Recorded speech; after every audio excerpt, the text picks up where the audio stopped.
യൂറോപ്പിലും ഗസ വിഷയം കത്തിപ്പടരുകയാണ്. ഗസ അനുകൂല വികാരം യൂറോപ്യൻ ഭരണകൂടങ്ങളെയും സ്വാധീനിക്കുകയാണ്.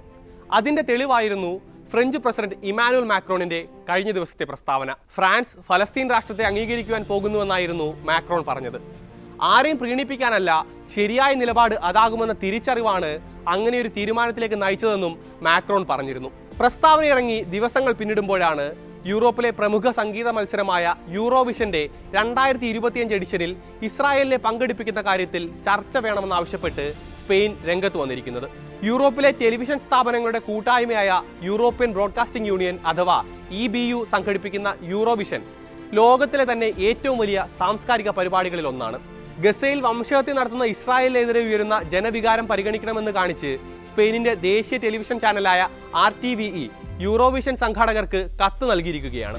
അടുത്ത മാസം സ്വിറ്റ്സർലൻഡിലെ ബേസൽ നഗരത്തിലാണ് 2025 യൂറോവിഷൻ മത്സരം അരങ്ങേറുന്നത്. ഗസയിൽ ഇസ്രായേൽ നടത്തുന്ന വംശഹത്യക്കെതിരെ സ്പെയിനിൽ നിലനിൽക്കുന്ന ശക്തമായ പ്രതിഷേധം പരിഗണിച്ചു മാത്രമേ പരിപാടിയുമായി മുന്നോട്ട് പോകാവൂ എന്നാണ് സംഘാടകർക്ക് അയച്ച കത്തിൽ RTVE പറയുന്നത്. സാംസ്കാരിക പരിപാടി എന്ന നിലയ്ക്ക് യൂറോവിഷനെ ഞങ്ങൾ പിന്തുണയ്ക്കുന്നു. എന്നാൽ ഗസയിലെ അക്രമങ്ങളിൽ ഇസ്രായേലിനുള്ള പങ്ക് ചോദ്യം ചെയ്യുന്ന സ്പെയിനിലെ ജനങ്ങളുടെയും സംരക്ഷകരുടെയും വികാരം കൂടി ഉൾക്കൊള്ളണം. ഈ വർഷം ഇസ്രായേൽ പങ്കെടുക്കണമോ എന്ന കാര്യത്തിൽ ആഭ്യന്തര ചർച്ചയുണ്ടാകണം. ചാനലിന്റെ എഡിറ്റോറിയൽ മേധാവി അന്ന മരിയ ബൊർദാസ് എഴുതിയ കത്തിൽ വ്യക്തമാക്കുന്നു.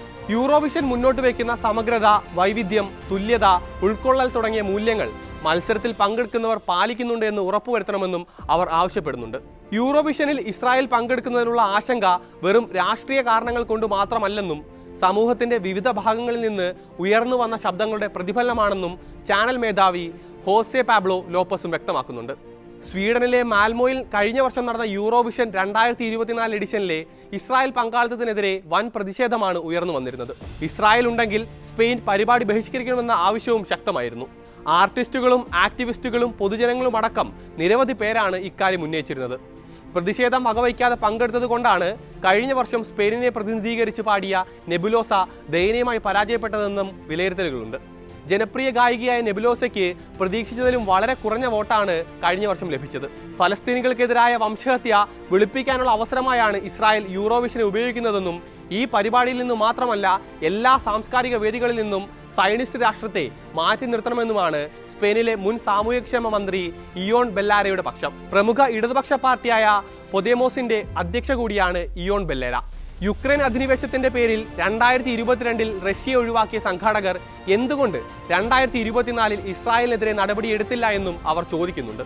സ്വീഡനിൽ നടന്ന കഴിഞ്ഞ വർഷത്തെ യൂറോവിഷൻ പരിപാടി ശക്തമായ പ്രതിഷേധങ്ങൾ കൊണ്ടുകൂടി ലോകശ്രദ്ധ നേടിയിരുന്നു. ഇസ്രായേലിനെ പ്രതിനിധീകരിച്ച് പങ്കെടുത്ത ഗായിക ഏദൻ ഗൊലാനെ കൂവലോടെയാണ് പ്രേക്ഷകർ അന്ന് എതിരേറ്റത്.